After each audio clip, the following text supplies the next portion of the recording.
Tuhan satu. Dan kepercayaan kepada Tuhan yang satu inilah, tauhid inilah, yang menjadi api yang berkobar-kobar menyala-nyala di dalam Quran itu. Dan jikalau api ini telah berkobar-kobar dan menyala-nyala pula di dalam dadanya seseorang manusia, manusia yang demikian itu menjadi manusia yang sebagai dikatakan oleh saudara Hamka,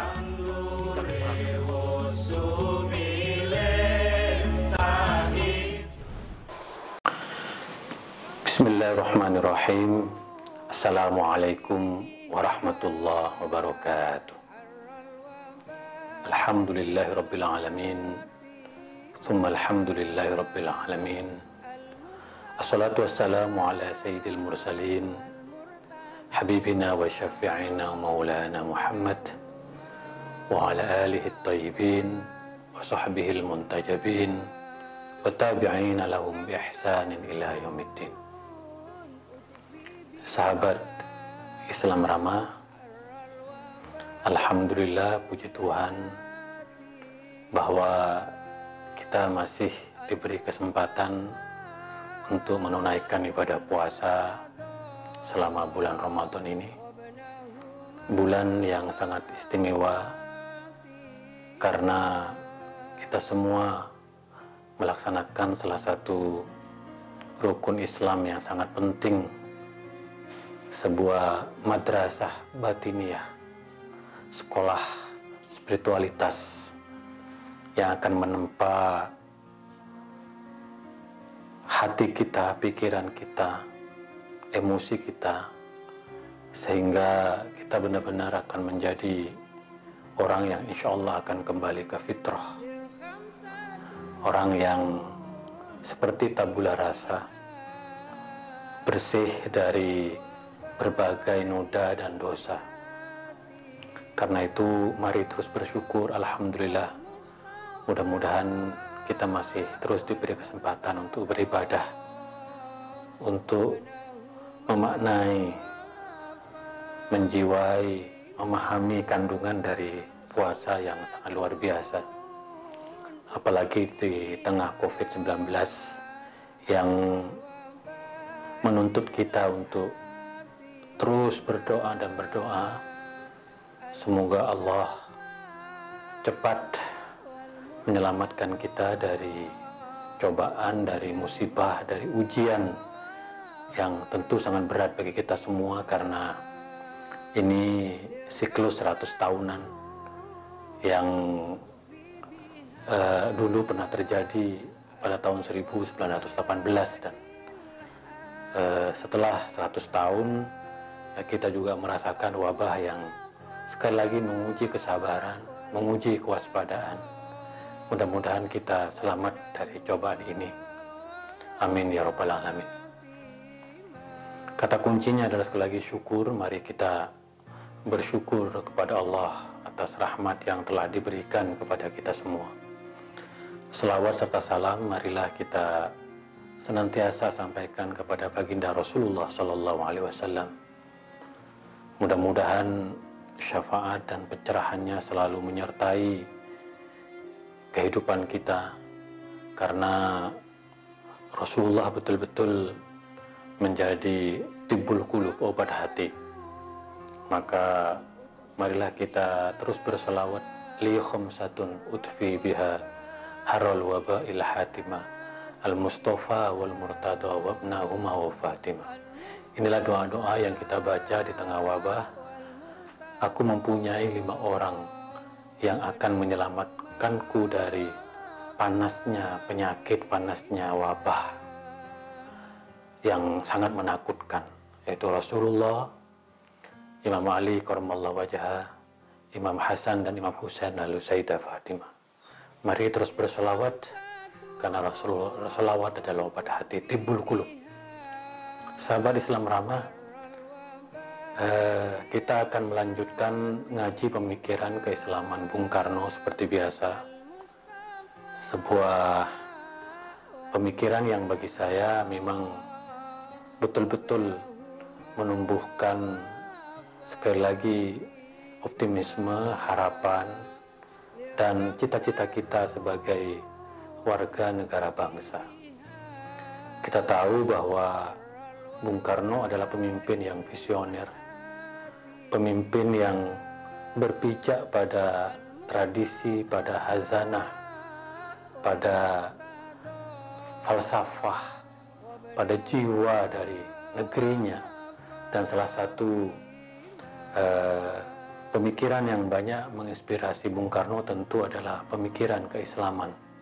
Karena Bung Karno ditempa dalam lingkungan yang begitu kental dengan hazanah keislaman, dan tetapi sekali lagi keislaman yang definisikan oleh Bung Karno adalah keislaman yang sejalan dengan konteks keindonesiaan dan visi kebangsaan, kemanusiaan yang sangat kental.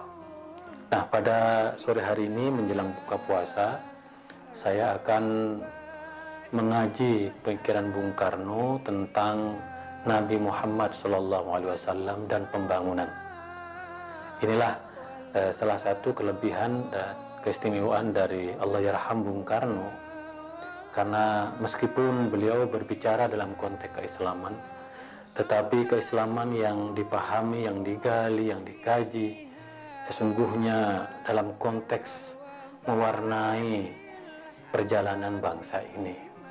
Maka Bung Karno betul-betul mampu ya, merefleksikan, mengkontekstualisasikan ajaran-ajaran Islam.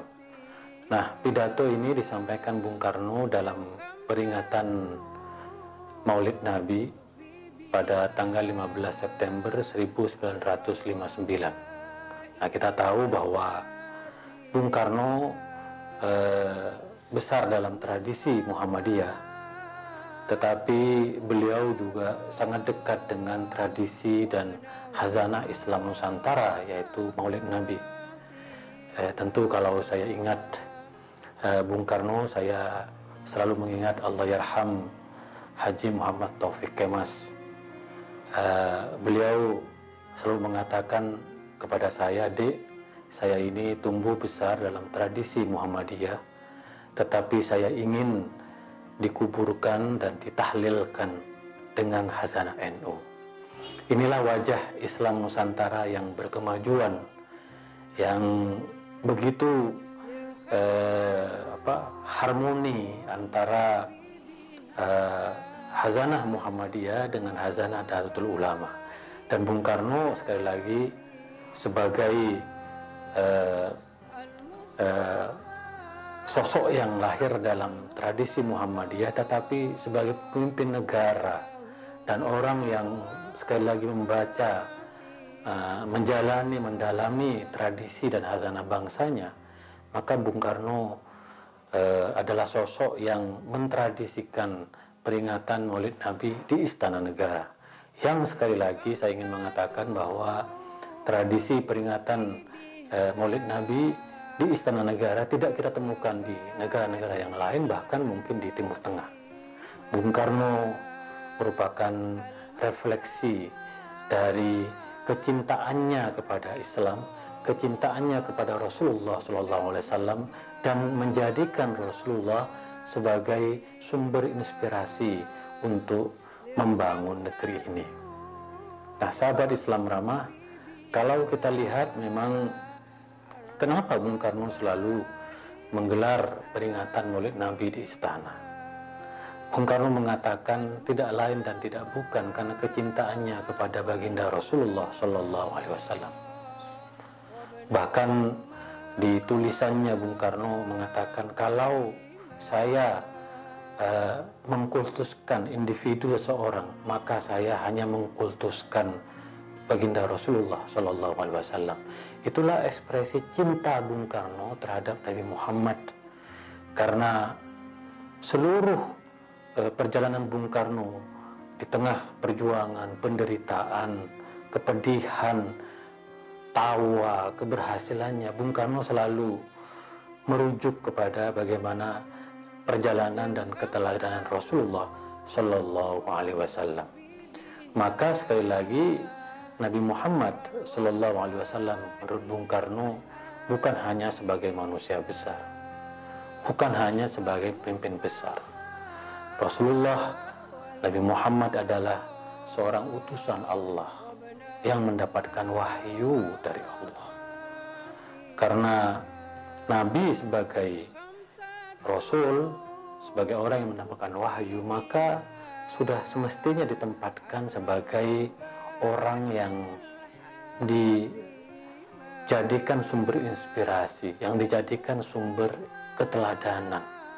Karena itu bagi Bung Karno, Rasulullah SAW bukan hanya sekedar sosok yang memberikan inspirasi bagi lahirnya negara kesatuan Indonesia, tetapi lebih dari itu, kata Bung Karno, Rasulullah adalah sosok yang turut menginspirasi bagaimana membangun masyarakat yang adil dan makmur, masyarakat yang toleran, masyarakat yang tepo suliro, yang membangun gotong royong. Maka sekali lagi pemikiran Bung Karno betul-betul dilandasi pada pijakan bagaimana Rasulullah membangun negara Madinah, membangun komunitas Madinah. Bung Karno selalu mengatakan bahwa ada ayat-ayat Quran pada periode Mekah yang itu konsentrasinya kepada pembangunan keimanan, tetapi ada ayat-ayat Madinah yang itu konsentrasinya pada membangun masyarakat, membangun komunitas, membangun ketatanegaraan. Nah, sahabat Islam Rama, kalau berbicara tentang pembangunan, menurut Bung Karno itu pembangunan itu harus melalui 3 persiapan, 3 proses. Yang pertama adalah investasi material, material investment.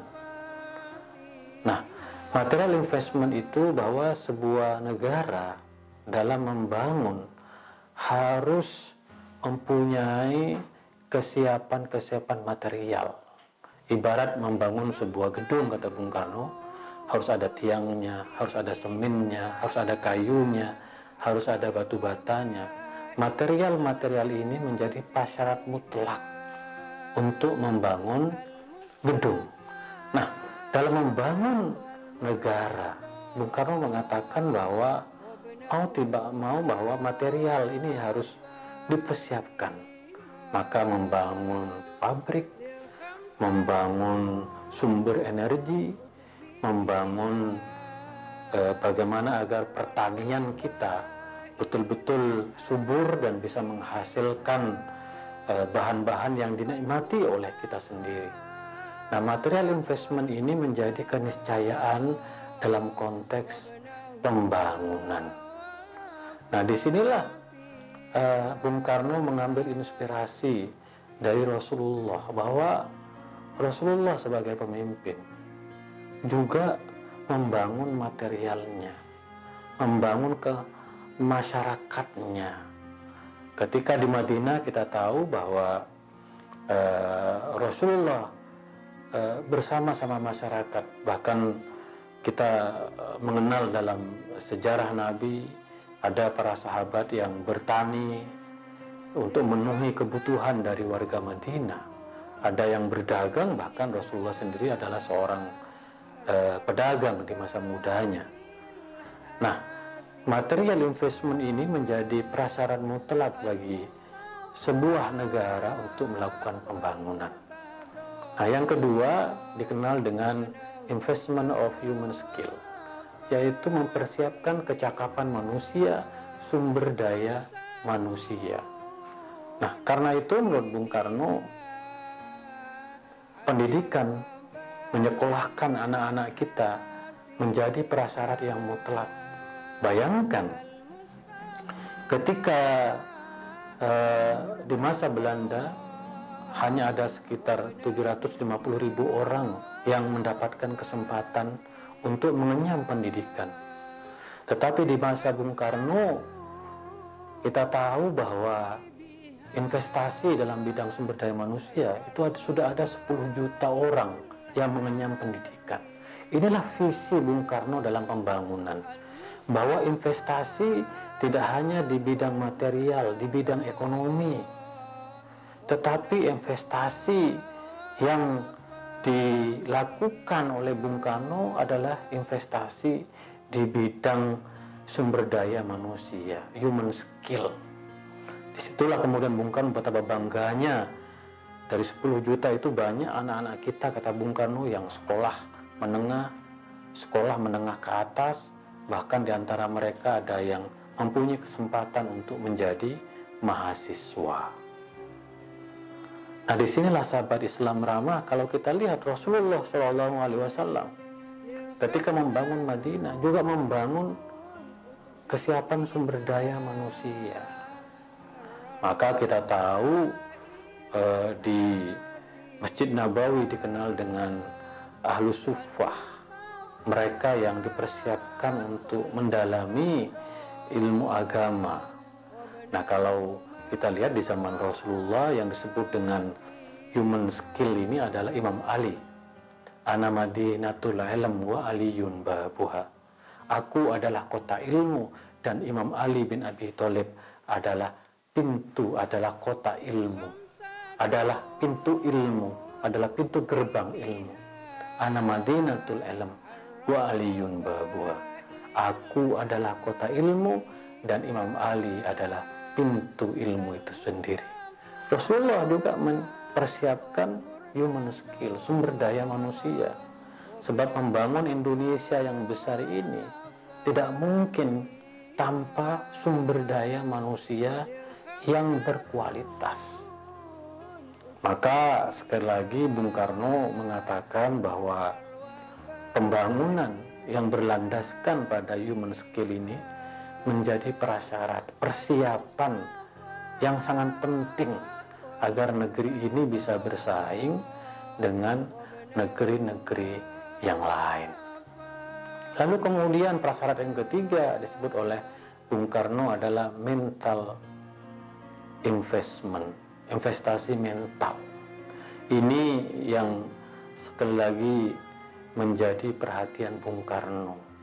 Karena kita tahu negara-negara lain juga mengalami masalah yang sama, mentalitas yang tidak mampu membangun satu kejiwaan yang penuh optimisme.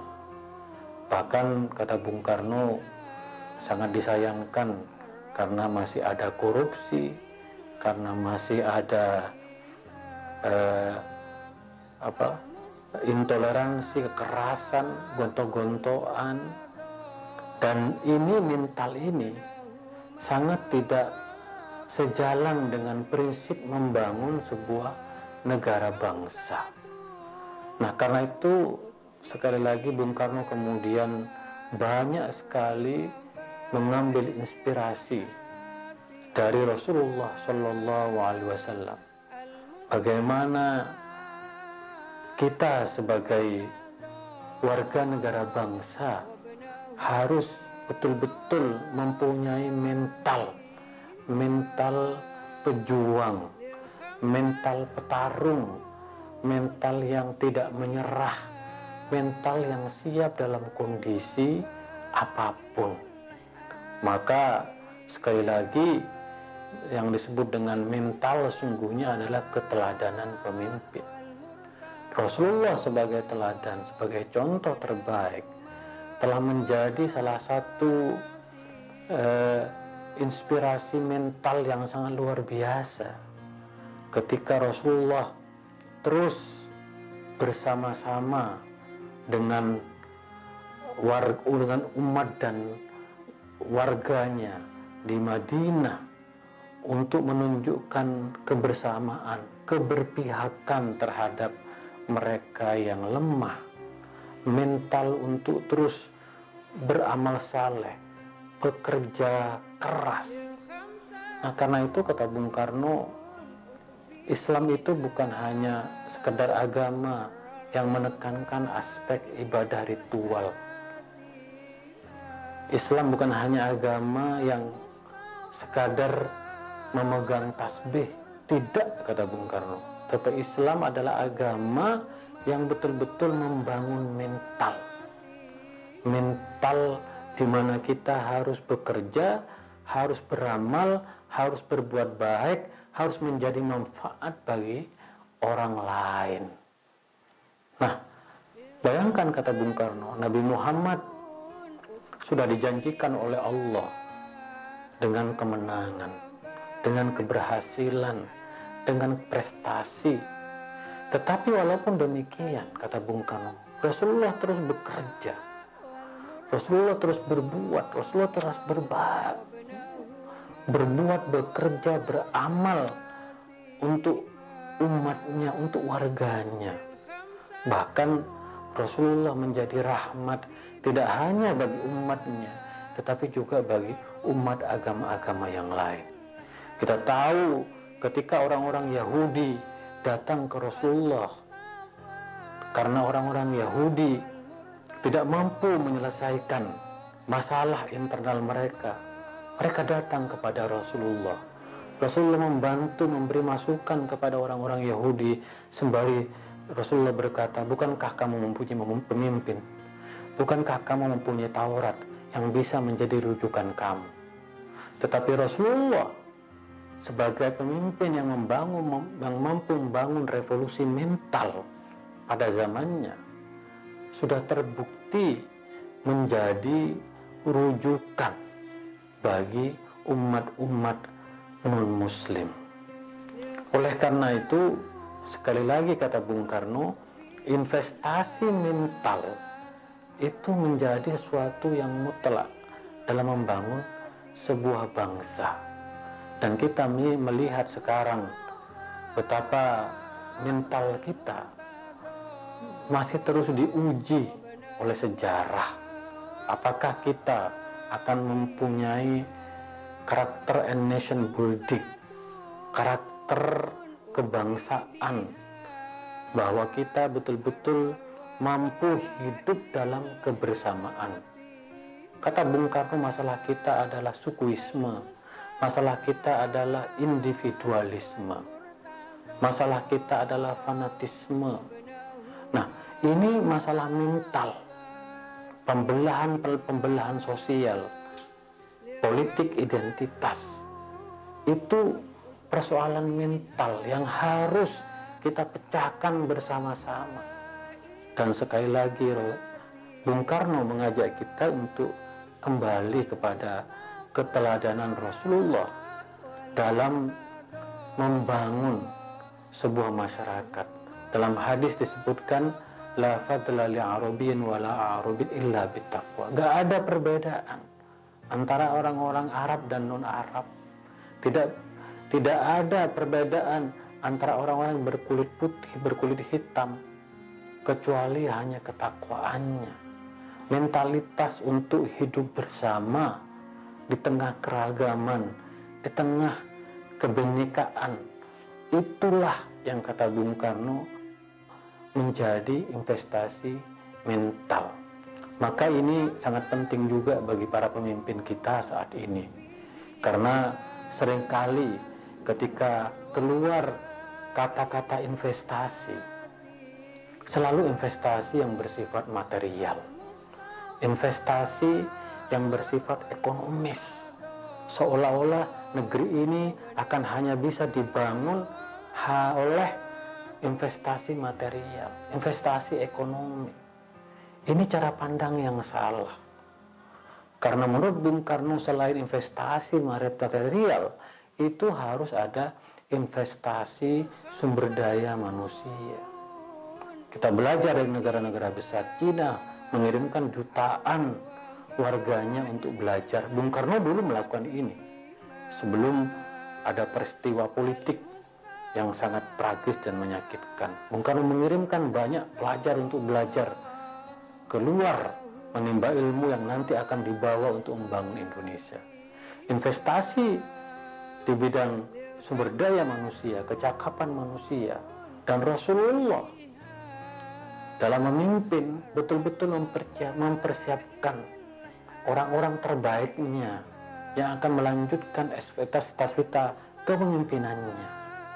maka investasi di bidang sumber daya manusia itu sangat diperlukan. Selain itu adalah investasi dalam bidang mental. Investasi di bidang mental ini sangat melekat dalam diri kita sebagai umat beragama. Maka kata Bung Karno, sebagai umat Islam, kita harus kembali kepada mentalitas sebagaimana diajarkan oleh Rasulullah. Mentalitas yang membangun persaudaraan, mentalitas yang terus bekerja dan berjuang, mentalitas yang tidak memangku tangan, berdiam diri, mentalitas yang terus bergerak ke depan, mengikuti perkembangan zaman. Maka oleh karena itu Bung Karno selalu mengajak kita untuk meneladani Rasulullah, membaca sirah Nabi, bagaimana Rasulullah membangun masyarakat Madinah, masyarakat yang binika, masyarakat yang beragam, masyarakat yang mempunyai satu visi yang sama, cita-cita yang sama, yaitu masyarakat yang adil, yang makmur, masyarakat yang berkecukupan, masyarakat yang membangun kesetaraan, memberikan penghargaan terhadap semua kelompok dan jenis kelamin. Maka sekali lagi, kata kuncinya adalah mari terus beramal saleh. Sebagaimana Rasulullah telah memberikan contoh bagi kita semua. Semakin banyak amal-amal soleh kita, insya Allah akan terus bermanfaat bagi pembangunan negeri ini. Dan sekali lagi, mudah-mudahan para pemimpin di negeri ini menonton bahwa menurut Bung Karno investasi tidak cukup hanya di bidang material. Perlu investasi di bidang sumber daya manusia, perlu investasi di bidang mental. Dan investasi di bidang mental inilah tantangan serius bagi negeri ini. Negeri ini harus dibangun bersama-sama dengan pikiran yang maju, yang punya visi ke depan, dengan satu komitmen bersama bahwa negara ini adalah negara yang dibangun berdasarkan gotong royong, berdasarkan kebersamaan. Itulah Pancasila kita. Sahabat Islam Ramah, tanpa terasa kita sudah berada di penghujung kajian pemikiran keislaman Bung Karno. Sekali lagi, mari kita terus mengaji, membaca pikiran-pikiran Bung Karno sebagai inspirasi bagi kita semua, terutama kaum milenial, generasi muda, anak-anak ideologis dari Bung Karno harus terus membaca, mempelajari, dan insya Allah akan menambah semangat kita, komitmen kita untuk membangun negeri ini. Kurang lebihnya mohon maaf. Itulah kira-kira insya Allah kita akan lanjutkan esok hari sebelum buka puasa. Wa ma taufiqi illa billah, alaihi tawakkaltu ilaihi unib, wallahul muwaffiq ila aqwamit thoriq. Assalamualaikum warahmatullahi wabarakatuh.